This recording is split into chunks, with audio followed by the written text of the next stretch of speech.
எல்லாருக்கும் வணக்கம். நாளைக்கு நான் அரவிந்த்சாமி சார், அதித்ராவ் ஹைத்ரி, சித்தார்த்னு ஒரு மராட்டி நடிகர், கிஷோர் பலேக்கர் இயக்குனர் டைரக்ட் பண்ண காந்தி டாக்ஸ் அப்படிங்கிற படம் ரிலீஸ் ஆகுது. இன்றைக்கி எல்லோரும் பார்த்துருக்கீங்க. இன்றைக்கி பார்த்துட்டு படத்தை பற்றி உங்களுடைய கருத்துக்களை சொன்னதுக்கும் பாராட்டுகளுக்கும் ரொம்ப நன்றி. படம் நாளைக்கு ரிலீஸ் ஆகுது. ஏஆர் ரஹ்மான் சாரோட மியூசிக்கு. படம் நாங்கள் பார்த்துக்கோம், எங்களுக்கு பிடிச்சிருந்தது. பார்த்த உங்களுக்கும் பிடிச்சது மகிழ்ச்சி.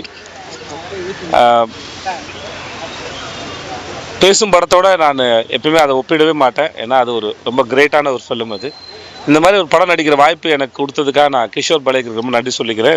ஜி ஸ்டுடியோஸ்க்கும் சரி. மற்றபடி படத்தை தேட்டரில் வந்து பாருங்கள். ஐ ஹோப் உங்கள் எல்லாருக்கும் பிடிக்கும் நான் நினைக்கிறேன். தேங்க்யூ.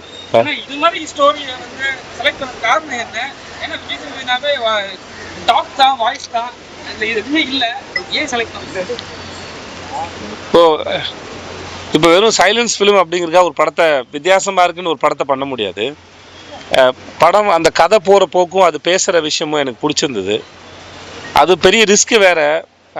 நான் பயந்து தான் கமிட் ஆனேன். ஏன் ரிஸ்க்குன்னா, ஸோ ஏதாவது ஒரு இடத்துல உங்களுக்கு இங்கே பேசலாமே, ஏன் பேசாமல் இருக்காங்க தோணிடக்கூடாதுன்னு ஒரு ஒவ்வொரு காட்சி நடிக்கும்போது அது மேலே ஒரு கவனம் இருந்தது. இன்றைக்கி நீங்கள் பார்க்குற வரைக்கும் அது மேலே பெரிய பயமும் இருந்தது. நீங்களாம் பார்த்துட்டு என்ன சொல்வீங்கன்னு. ஏன்னா நடிக்கும்போது அதை பார்த்தா கணக்கு போட்டு தான் பண்ணுறோம். அந்த டிமாண்ட் இல்லாமல் பார்த்துக்கணும், இங்கே பேசியிருக்கலாமே இவங்க அப்படின்னு உங்களுக்கு தோணக்கூடாதுன்னு நினச்சதை அதை பார்க்குறோம்.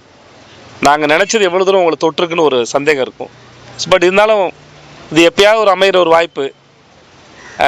ஒரு நடிகனை அதை பயன்படுத்திக்கணும்னு தோணும்ல. அது தொழிலில் இருக்கிற ஒரு ஃப்ளேவர் தானே. அதனால் அதுதான் ஆசை முக்கியமான.